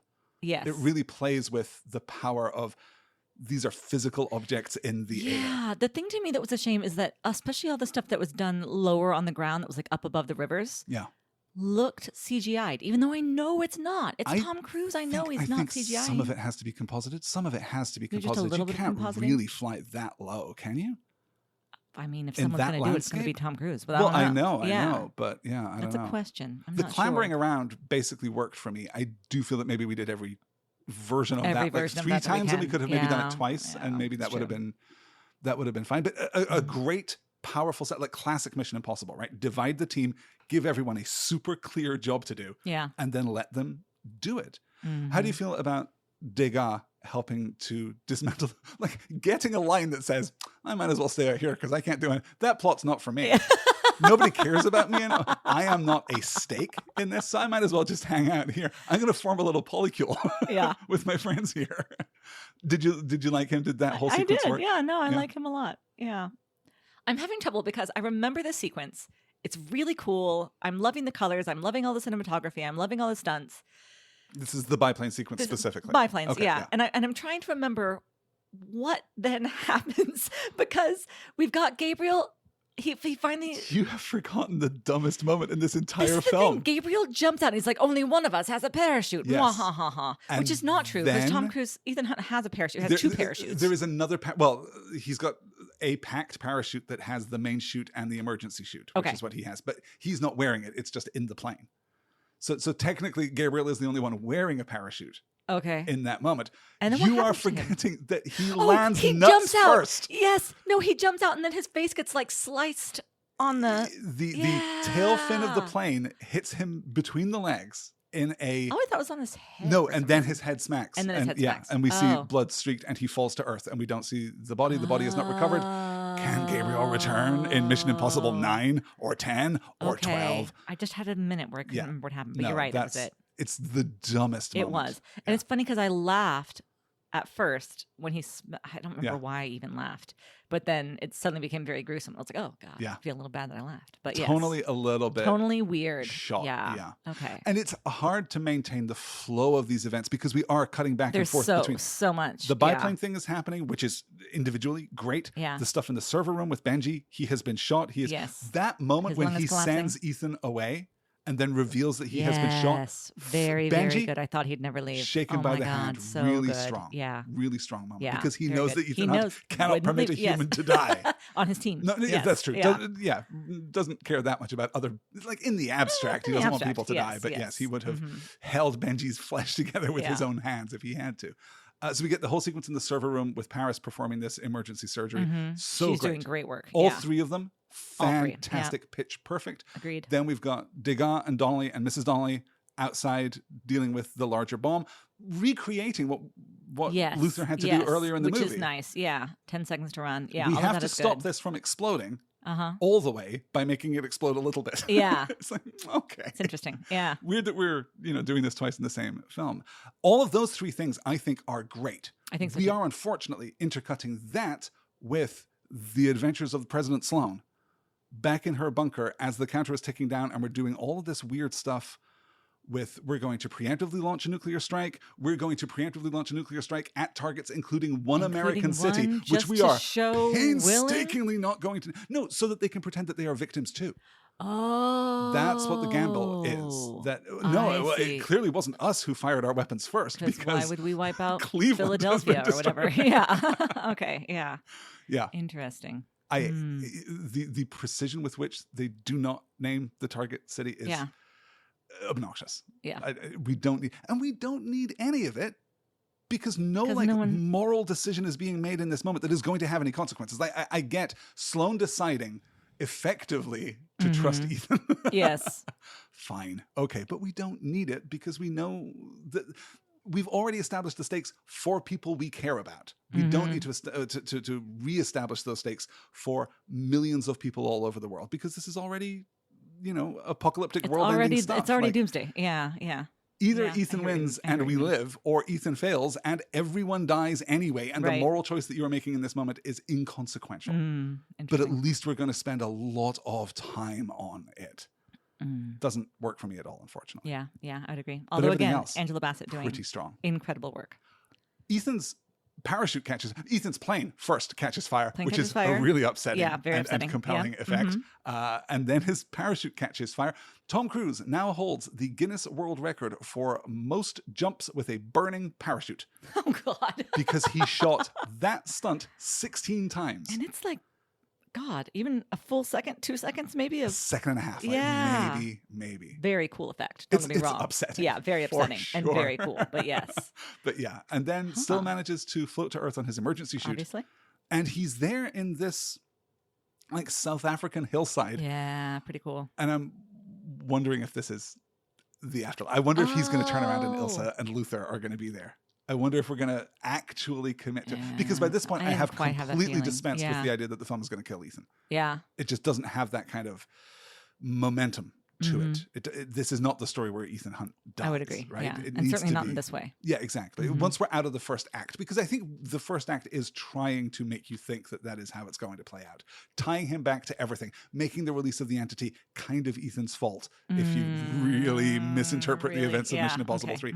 Like we're trying to take him to the end of the line at least, and by implication, therefore, death. So I was wondering if we were going to do a sudden reverse shot. We were going to get a hey, Ethan, and we would turn around and Ving Rhames is standing there and, he's just moved on to the afterlife, which I don't know that I would have hated, honestly. But there's no fear of that. Instead, we get the worst scene in the entire film, which is this stupid goddamn moment with Shea Wiggum, which I hate with every fiber of my being. Yeah. So unnecessary. So dumb. Sorry. That's a bad way to end the film, because it's basically the final moment. Well, no, because then we all reconvene in Trafalgar Square. And then we have, again, everyone's Luther face gets his 45 minutes of yeah. voiceover, as was predicted at the beginning too of the much movie. for those we love and those we'll never meet. Yes. Again, as we said before, completely morally and philosophically incomprehensible. Yeah. Like Luther's just not that guy, maybe. I don't know. And then we reconvene in Trafalgar Square. Everyone gets to nod at each other, and then they all go off in their different directions. Yep. And that's the end of the movie. We'll never know if we see any of these people ever again. And if we do, maybe we won't see Ethan. Maybe not. My money is still on I think you're yes, right. Yeah. but also probably not soon. I don't think that we're going to... Yeah. The Mission Impossible franchise is too valuable. Someone is going to bring it back. Someone's going to have a great idea. And when they do, if and, Tom Cruise is still alive, it is going to be too great a temptation to pull him back into it. So I don't think necessarily... If they come out tomorrow and McQuarrie says, actually, we're revving up a new Mission Impossible franchise, it is going to star Greg Tarzan Davis. I'm not going to be shocked by it. Yeah. But I don't think that's what we're going to do. I think we're probably going to leave it fallow for a few years. But when it comes back, and it will, if Cruise is still available, then I'm certain that he's going to be... I would agree. He's going to cameo in it, at least. He'd have to. I'd be disappointed if he didn't. I'm hoping that what they do is they bring Benji back too. I hope that Benji is the head of the IMF. That's and nice. that at the end of the second act, our heroes, our plucky young heroes who've never heard of Ethan Hunt, have to go off into like the wilderness of Montana to his ranch and go find him because he's the only one who knows about something.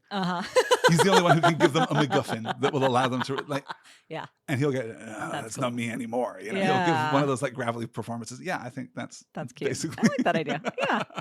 That's going to happen. We are making our predictions right here and right now. Before we wrap up this podcast, Elizabeth, which has been so fun. It's been so nice to talk about Cruise again. Yeah. We have to do the thing that I know you love to do. We have Ranking. to put this movie on the big list of every Tom Cruise movie ever. So this, of course, is our list of 44, soon to be 45, Tom Cruise movies arrayed in order of quality from Jerry Maguire, Top Gun, Mission Impossible, Fallout, Top Gun Maverick, and Mission Impossible Rogue Nation in the top 5, all the way down to All the Right Moves and Taps and Tropic Thunder and Endless Love and Losing It. Oof, down at the bottom. All the way down at the bottom. I'm looking at that, and I think maybe All the Right Moves doesn't deserve to be that. No, and then I remember that they completely ditched the women in the third act of that movie. They absolutely do. Yeah, it's really the a shame. list is There's right. A lot the of list good is there. true. Trust the list. Trust the list. Where shall we put Mission: Impossible M- The Final Reckoning on this list? I feel like discussions have to start number 17 on the list with Dead Reckoning. Oh, okay. Yeah. No, I think it's quite a lot better than Dead Reckoning. Quite a lot better than Dead Reckoning. I did not enjoy Dead Reckoning. I was really let down by it. And I liked this. I thought this was a good movie. It does end much stronger than it started. By the end of the first act, I was like, this is Mission Impossible too bad. This is like a real stinker. Yeah. This is awful. And then with every incremental sequence, it got better and better. It gets better and better. But I think the overall feeling after the movie is pretty good for me. Then let's do what this film really wants us to do and compare it directly to Mission Impossible 1, which is currently number 9 on our list. Better or worse than that? Oh, man. I think I might also have to say better just because they did such great, like the stunt work and the cinema, the big movie bombasticness of it, the fact that it's the most expensive movie ever made. Like I felt that in my seat. That's true. In a way that was really cool. But that specifically is an apples to oranges comparison with bit, Brian De Palma's 1996 movie Mission Impossible, which is this tight, twisty, treacherous little thing that really, the set piece is descending into the room in the Pentagon. Yeah, which is so great. We can have Rolf Saxon sent off to Siberia or wherever he's been sent off to. It is a really iconic moment, but the film is not as big as this film is, though. If that's a compelling argument, I can't really argue against it. Right above that, at number 8 on the list, is Ghost Protocol. Yeah. Ghost Protocol never wants to stay in my brain. Yeah. It's the one that everybody seems to really like. It's the one with the bad leather jacket, right? Like the hooded leather jacket? Yes. Oh, because Ghost Protocol has been initiated? Yes. Yes. He has to disappear into a Ghost Protocol. But it's the one that starts when he's first getting married to Julia, right? Ghost Protocol is the one that starts with Josh Holloway. It is the one with Paula Patton. It is the one with Jeremy Renner. It is the one with the Burj Khalifa. Holy shit. Okay. Yes, that's that Gosh. All right. Yeah. I'm going to say overall, I liked this one better than that one, but only, again, because all of the big set pieces worked so well for me. Like everything up in the Bering Sea, everything in the submarine, everything in the frozen wastelands with the dog sleds and the listening station. I just thought was all really cool to watch. Okay.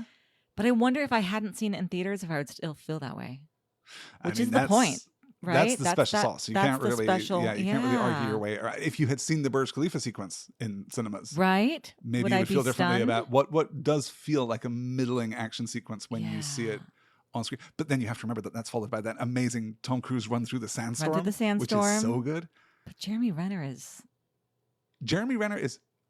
not a good dude, but fine in that film. I think he is okay in that movie. But like the idea that he is being brought in as the replacement Ethan Hunt, and then the film is definitively, no, it's not you, son. You're not that guy.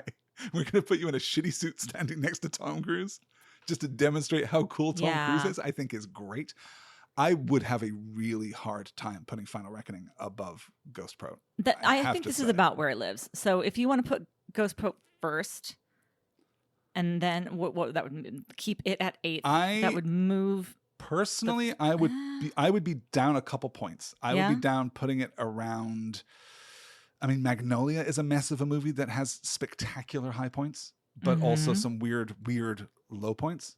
Yeah. I do agree that it's better than Dead Reckoning. I don't think I agree that it's better than the first Mission Impossible. Okay. So somewhere in that morass between 9 and 17. But I mean, if you're really feeling that it's better than the De Palma movie, then I think we can slot it in right there very neatly at number 9. Right above Mission Impossible, right under Ghost Pro. I feel strongly that it belongs in the top 10, but that's about as strongly as I feel. If you wanted to put Mission Impossible first and put this one, slot it into number 10 to bump Last Samurai, I think that's fine. I don't feel good about The Last Samurai being bumped from the top 10, honestly. Oh, really? But, I think we kind of like that film. We went into it. But I think you're right. I think this is the spot for it. I will let you make the final call then, because I think I've had a lot of sway in this argument. So I will let you make the final call if it's above or below the original 1996 Mission Impossible. Let's slot it at number 10. That feels right. All right. Yeah. Rounding out our top 10. Higher than I expected when we started this discussion. And a little bit lower than I expected. Okay, But I was just, again, hotter on it than you were. All right. Yeah. Yeah, I think that's But I will have to unpack how much of that is seeing it in theaters, it just being so big and so bombastic. We don't see a lot of movies in theaters. We're going to keep it does a little in magic. theaters for as long as we can, because obviously Cruise is committed to that process. But it will come out on DVD at some point, on Blu-ray at some point. Will you want to watch it again when it comes out? Will you want to do a Dead Reckoning, Final Reckoning kind of duology? Would you want to go back and watch all of the Mission Impossible movies again? Or do you think you're done with it? I don't think done forever, but you're not anxious to see it again and kind of try and track how it plays out. No. I think I'm probably done for a little bit too, but I will watch it when it comes out on streaming. I think that'll probably be sure. But it will probably be on another screen while I'm working. It'll probably be on my second monitor while I'm working on a script for a show or something like that. That brings us to the end of our discussion of The Final Reckoning. But of course, not the end of the show. There are still Tom Cruise movies out there, albeit not for a while. The next slated release, and this is a very soft slated release, and the last thing that I read said that this was not in fact a release date at all, is October of 2026. This is going to be Inarritu's upcoming, a movie that is now being described by the director as an out-and-out comedy. Which gives me real pause, because I don't know that I'm here for Tom Cruise being funny at the age of 64. I'm just not sure that he's that guy anymore. But we'll see. We'll see how that works out. But it looks as though it's going to be more than a year. I think maybe we'll do a revisit. We could maybe do like a little mini-sode when we get a firmer release date on that. He's apparently still going to space, so I guess that's going to be happening. And when McQuarrie announces the inevitable Mission Impossible 9, we'll certainly come back and maybe do a little a little news update there. And maybe if we just decide to watch American Made or something 6 months from now, we'll sit down and do another episode. But that is it for now for The Last Hour in Hollywood. Thank you guys so much for listening. Thank you so much for sticking with us through this extended hiatus. I'm interested to see what comes next in the career of Tom Cruise. I do think that this works as a nice bit of terminal punctuation for his action star career. I'm interested to see what happens next. It's what's so weird is that, of course, he has more influence right now than he's had for the last 20 years because we are very excited for the imminent release of Joseph Kosinski's F1 movie because we are big Formula One fans. I think that wouldn't be an absurd bonus episode for this. And we are definitely going to talk about that at some Somewhere, point. at Maybe some what we'll point. do is we'll Yeah. put it on the Patreon and we'll drop a little, Just a little bonus bonus. teaser Yeah. right here in the Last Star in That's a Hollywood good feed, idea. because I think if you like Tom Cruise movies, you're probably going to like F1. It seems That seems, compatible there. Yeah. If you saw Mission Impossible in theaters, you're probably going to go see F1 in theaters. I am so excited I'm stoked. for that film. The latest don't let me down like Ferrari trailer did. that we saw. Yeah. It's so weird as a Formula One fan to look at that film and recognize drivers who are no longer in Formula One, because some of this material was shot, I know, prior. I know. Was it shot prior to COVID? No, it wasn't. It must have been. It must have been 22. It was later. They shot. Yeah. But there is a conspicuous shot in the trailer of Sergio Perez, Yes. who no longer drives for Red Bull Oopsie. in his Red Bull Yeah. colors. So we're just in an alternate timeline It's where true. Perez's career That's didn't cool. fall off of a cliff in last year's season. Formula One talk here on The Last Star in Hollywood. We will be back at some point to talk about something. Until then, thanks so much for listening. Bye.